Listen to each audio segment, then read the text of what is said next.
Pankaj Marathi YouTube channel में आप सभी का स्वागत है। दोस्तों, मारुति सुजुकी सीटी एग्जाम का आज ये पार्ट 2 है। इससे पहले हम इसका पार्ट 1 कर चुके हैं, जिसमें कुछ हमने बेसिक डिटेल इसमें पढ़ी थी। तो आज की इस वीडियो में कुछ अदर इंपॉर्टेंट टर्म है जो कि एग्जाम के लिए काफ़ी इंपॉर्टेंट होती हैं, तो उसको हम देखने वाले हैं। तो ज़्यादा टाइम वेस्ट ना करते हुए शुरू करते हैं। तो सबसे पहले तो दोस्तों क्वालिटी मंथ आपको ध्यान रखना है। कई बार पूछा जाता है क्वालिटी मंथ कौन सा होता है। तो मारुति सुजुकी कंपनी में चाहे कोई भी प्लांट हो मारुति सुजुकी का, तो उसमें जो क्वालिटी मंथ होता है वह नवंबर का महीना होता है।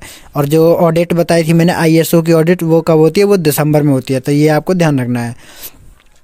सेकंड है सेफ्टी डे कब मनाया जाता है। तो सेफ्टी डे कब मनाया जाता है? हर महीने की 27 तारीख को यहाँ पे कंपनी के अंदर सेफ्टी डे बनाया जाता है। ठीक है, सेफ्टी डे कब मनाया जाता है? हर महीने की 27 तारीख को। अब नेक्स्ट है काइजन क्या होता है। तो काइजन का मतलब होता है कंटिन्यू इम्प्रूवमेंट। आपने देखा होगा कंपनी में जो भी शॉप है, वेल्ड शॉप है, प्रेस शॉप है या फिर पेंट शॉप है, तो उसमें काइजन एरिया ज़रूर होता है। काइजन एरिया में क्या काम होता है? कोई भी जो छोटा मोटा डिफेक्ट निकल आता है तो उसे वहाँ पे सुधार किया जाता है। उनमें लगातार सुधार किया जाता है। जो डिफेक्ट निकलते रहते हैं उनको सुधार किया जाता है, और उनके और सुधार कैसे करना है ज़्यादा से ज़्यादा, इस चीज़ को वहाँ पर देखा जाता है। तो काइजन का मतलब क्या हो गया? लगातार सुधार। ठीक है, तो ये आपको ध्यान रखना है। नेक्स्ट है रोको टोको। दोस्तों, ये रोको है, रोको टोको। रोको टोको का क्या मतलब है? रोको टोको का मतलब है खतरे के लिए सचेत करना। यहाँ पर रोको टोको कोई चीज़ नहीं है। यहाँ पर रोको टोको एक वर्ड है जो यूज में किया जाता है किसी को खतरे से बचाने के लिए या फिर सावधान करने के लिए। उसे रोको और टोको, ठीक है, तो इसी चीज़ से लिया गया है। रोको टोको, खतरे के लिए सचेत करना। ठीक है, कई बार पूछा जाता है ये, और क्या कहते हैं, जो एफटी के एग्ज़ाम में ये पूछा गया था। एक बार इंटरव्यू में पूछ लिया गया था। ठीक है, तो ये काफ़ी इंपॉर्टेंट हो जाता है। नेक्स्ट है पोका योका क्या होता है। दोस्तों, पोका योका क्या होता है? पोका योका एक ऐसा डिवाइस होता है, ऐसा डिवाइस सिस्टम होता है जो यूज़ किया जाता है कंपनी में। और इसे किस चीज़ के लिए यूज़ किया जाता है? इसे किया जाता है गलती से भी गलती ना हो इसके लिए। ठीक है, तो पोका योका क्या है? गलती से भी गलती ना करे, मतलब ऑटोमेटिक अगर कोई एरर आ जाता है तो ये इसे अपने आप ही सही करता है या फिर गलती होने ही नहीं देता है। ये एक ऐसा डिवाइस होता है जो कंपनियों में यूज़ किया जाता है। ये एक जैपनीज टेक्निक है, ये ध्यान रखना है। तो ये इंटरव्यू में पूछ लिया गया था और एक बार ये एग्ज़ाम में भी आया था कि पोका योका क्या है। तो यह एक जैपनीज टेक्निक होती है। ठीक है, नेक्स्ट है होरेंसो। होरेंसो का क्या मतलब होता है? तो कई बार पूछा जाता है होरेंसो क्या है। तो ये जो जापानी होते हैं उनकी विचारधारा होती है ये। ठीक है, तो होरेंसो का इसमें आप देख सकते हैं अलग अलग।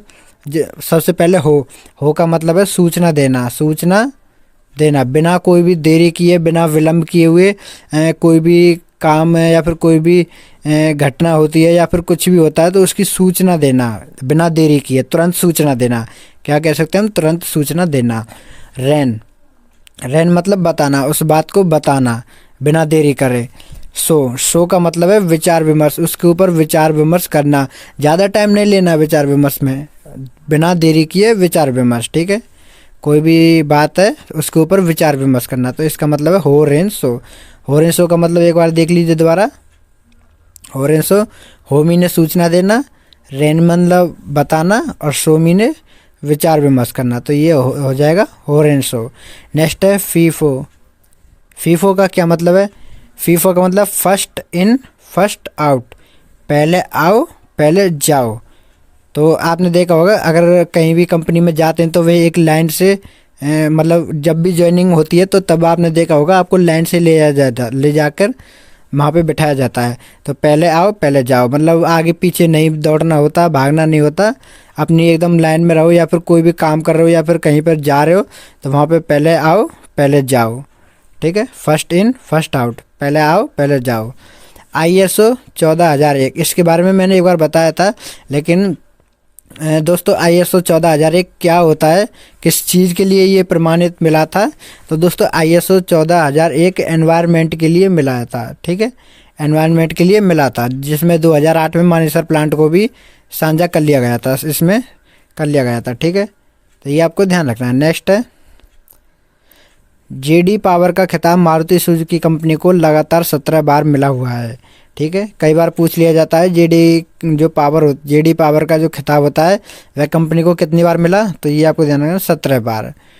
ISO 9001 किस चीज़ के लिए यूज में होता है? तो दोस्तों ISO 9001 क्वालिटी पर्पज़ के लिए होता है।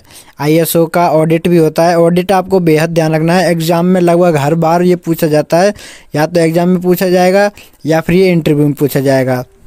और FTE के लिए तो ये काफ़ी ज़्यादा इंपॉर्टेंट है। जो भी FTE के कैंडिडेट हों, जो भी FTE में जाना चाहते हैं, उनके लिए काफ़ी इंपॉर्टेंट है। उनको सारे ISO याद कर लेने हैं, ठीक है। तो ISO 9001 किस चीज़ के लिए है? क्वालिटी के लिए है। उम्मीद करता हूँ आपको समझ आ गया होगा। तो दोस्तों उम्मीद करता हूँ आपको ये वीडियो पसंद आई होगी। मेरा दिया हुआ जो भी कंटेंट है वो आपको हेल्पफुल रहा होगा। अगर आपको वीडियो पसंद आती है तो वीडियो को लाइक ज़रूर कर देना, और आप चैनल पे नए हैं, अभी चैनल पे पहली बार विजिट किया तो चैनल को सब्सक्राइब कर लीजिए, क्योंकि मैं इसी तरह की रोज़ वीडियो अपलोड करने वाला हूँ और डालने वाला हूँ, जहाँ से आपको काफ़ी ज़्यादा हेल्प मिलेगी।